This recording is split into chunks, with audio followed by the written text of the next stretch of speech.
ఆర్థికవేత్తగా ఆర్థిక సంస్కరణలు ప్రవేశపెట్టే సందర్భంలో డాక్టర్ మన్మోహన్ సింగ్ మాట్లాడిన మాట అధ్యక్ష ఆ మాటలు ఆయన సిద్ధాంతం ఆనాటి పివి నరసింహారావు గారి నాయకత్వం ఇవాళ ఈ దేశంలో సమూలమైన సంస్కరణలు తెచ్చింది.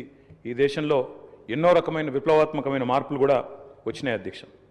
కేవలం 15 రోజులు మాత్రమే ఫారెక్స్ నిలువలు ఉన్న ఆనాటి పరిస్థితి నుంచి మొత్తం ప్రపంచం అంతా ఆశ్చర్యపోయే స్థాయికి దేశాన్ని పరిగెత్తించిన ఆర్థిక సంస్కరణ శీలి డాక్టర్ మన్మోహన్ సింగ్. అనవసరపు డాంబికాలు, అనవసరపు ఆర్భాటాలు లేకుండా, హడావిడి లేకుండా సింపుల్ లివింగ్, హై థింకింగ్ అనే మాటకి పర్యాయ పదంగా డాక్టర్ మన్మోహన్ సింగ్ గారిని మనం చెప్పుకోవచ్చు అధ్యక్ష. Loyalty is a very rate. Loyalty అనేది, విశ్వాసం అనేది ఇవాళ రాజకీయాల్లో చాలా అరుదైన పదం అధ్యక్ష.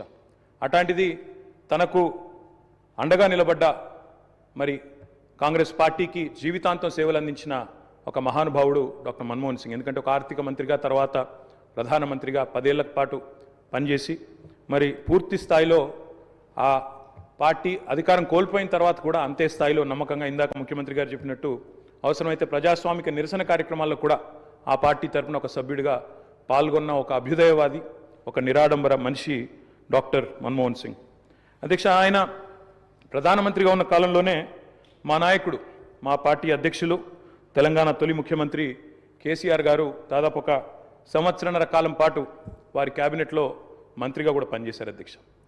మంత్రిగా పనిచేసే క్రమంలో ఆనాడు 2004లో కాంగ్రెస్ పార్టీతో పొత్తు పెట్టుకొని మరి ఆనాడు ఎన్నికల్లో గెలిచిన తర్వాత క్యాబినెట్లో భాగస్వామ్య పక్షాలను కూడా ఆహ్వానించి కేసీఆర్ గారి క్యాబినెట్ మంత్రిగా తీసుకున్న తర్వాత వెంటనే ఒక చిన్న చిక్కు సమస్య వచ్చింది అధ్యక్ష. కేసీఆర్ గారికి పోర్ట్ఫోలియో ఆనాడు షిప్పింగ్ పోర్ట్ఫోలియో ఇవ్వడం జరిగింది.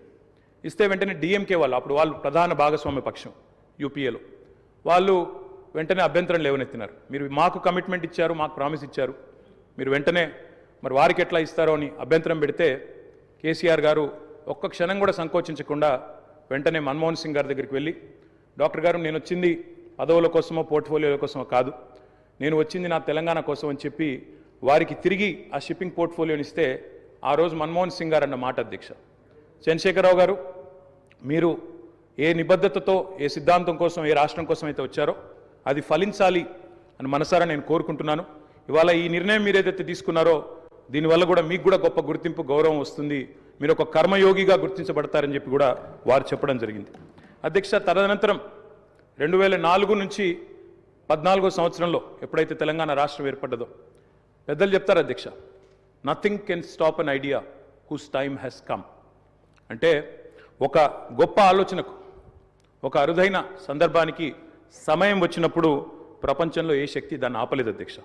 అట్లా మన్మోహన్ సింగ్ గారు కూడా నమ్మారు కాబట్టే ఆనాడు తెలంగాణ ఉద్యమంలో ఉన్న నిబద్ధత, తెలంగాణ ఉద్యమానికి ఉన్న బలం, తెలంగాణ ప్రజల యొక్క పోరాట స్ఫూర్తి ఇవన్నీ కూడా అర్థమైనాయి కాబట్టే 14లో ఆనాడు అనివార్య పరిస్థితుల్లో తెలంగాణ రాష్ట్ర ఏర్పాటు జరిగినప్పుడు అప్పుడు మన్మోహన్ సింగ్ గారి నాయకత్వంలో జరిగింది. తప్పకుండా మేమందరం కూడా దాన్ని మర్చిపోము అధ్యక్ష. ఒక్క మాట ఇవాళ గుర్తు చేసుకోవాల్సిన అవసరం ఉంది. మన్మోహన్ గారి నిబద్ధత గుర్తు చేసే సందర్భంలో సరిగ్గా ప్రధానమంత్రిగా వారు ఎన్నికైన తర్వాత 6 నెలలకి పెద్దలు మా పార్టీ అధ్యక్షులు కేసీఆర్ గారు ఆనాటి క్యాబినెట్ సహచరుడిగా వారికి ఒక ముఖ్యమైన డెలిగేషన్ నేను తీసుకొని వస్తున్నాను సార్, దయచేసి మాకు సమయం ఇవ్వండి అని అడిగినారు. ఇది నేను చెప్పేది మీరు పేపర్లో కూడా చూసుకోవచ్చు అధ్యక్ష. డిసెంబర్ 18, సరిగ్గా 20 సంవత్సరాల కిందట, డిసెంబర్ 18, 2004వ సంవత్సరం అధ్యక్ష టైం ఇచ్చారు ఆయన. ఇస్తే సార్ మాకు 5 నిమిషాలు కాదు, నేను ఒక ముఖ్యమైన బృందాన్ని తీసుకొస్తున్నా, ఆర్ కృష్ణయ్య గారు, అదేవిధంగా వకులాభరణం కృష్ణమోహన్ రావు గారు, ఇట్లా కొంతమంది మా దగ్గర బలహీన వర్గాల కోసం పనిచేసే నాయకులు ఉన్నారు, వారందరినీ తీసుకొని వస్తున్నాను, దయచేసి ఒక అర్ధగంట 45 నిమిషాలు సమయం ఇవ్వండి అన్నారు. అంటే మన్మోహన్ సింగ్ గారి గొప్పతనం ఏంటంటే అధ్యక్ష, సమస్య తీవ్రత తెలుసుకున్న తర్వాత ఓబీసీలకు అన్ని రాష్ట్రాల్లో మంత్రిత్వ శాఖలు ఉన్నాయి, కేంద్రంలో కూడా ఓబీసీ వెల్ఫేర్ మినిస్ట్రీ పెట్టాలి అని మన్మోహన్ సింగ్ గారి దగ్గరికి కేసీఆర్ గారు డిసెంబర్ 18, 2004 నాడు ఒక బృందాన్ని తీసుకొని వెళ్తే 45 నిమిషాల సమయం ఇచ్చిన ప్రధానమంత్రి గారు గంటన్నర సేపు వారితో గడిపినారు అధ్యక్ష. గంటన్నర సేపు మొత్తం విషయం అర్థం చేసుకోవడానికి, అధ్యయనం చేయడానికి గంటన్నర సేపు వారితో గడిపి తప్పకుండా నేను చూస్తాను, అని చెప్పి వారు చెప్పిన మాట కూడా నేను గుర్తు చేస్తా ఉన్నా అధ్యక్ష ఎన్నో అడ్డంకులు ఎన్నో అభ్యంతరాలున్నా వాస్తవం మరి మన్మోహన్ సింగ్ గారు ప్రజాస్వామిక ఉద్యమాలకు అండగా నిలబడ్డారు. ఎన్నడూ కూడా ఆయన మరి ఎన్నడూ కూడా ఎన్ని ఒత్తిళ్లకు లోనైనా కూడా సంస్కరణల బాట నుంచి వెనుకకు తగ్గలేదు. We can call him the silent architect of modern India. ఆయనకు పేర్లు పెట్టారు అధ్యక్ష. మన్మోహన్ కాదు, ఈయన మౌనమోహన్ సింగ్ అన్నారు. రకరకాలుగా మాట్లాడారు. కానీ ఆయన పాటికి ఆయన పనిచేసుకుంటూ పోయినాడు. ఏమేం సంస్కరణలు దేవాలో తీసుకుంటూ వచ్చినారు. వారు తెచ్చిన సంస్కరణలు కూడా చాలా విప్లవాత్మకమైన సంస్కరణలు. ఇప్పుడే డిప్యూటీ సీఎం గారు కూడా చెప్పారు. తప్పకుండా చాలా సంస్కరణలు కూడా వారు తెచ్చారు. ఎంతమంది ఎన్ని రకాలుగా ఆయనను అవమానించే ప్రయత్నం చేసినా నిజంగా చెప్పాలంటే ఆకాశం స్థాయి తగ్గదు అధ్యక్ష. అవమానం చేస్తే ఆకాశం స్థాయి తగ్గదు. ఎన్ని నిందలు వేసినా మహోన్నతులు తొనకరు బెనకరు. అటువంటి స్థితప్రజ్ఞతను మనం డాక్టర్ మన్మోహన్ సింగ్లో చూసాం. ఇవాళ మన్మోహన్ సింగ్ గారి గురించి మాట్లాడుకునేటప్పుడు తప్పకుండా మన తెలుగు బిడ్డ, మన తెలంగాణ బిడ్డ పివి గురించి కూడా మనం గుర్తు చేసుకోవాలి అధ్యక్ష.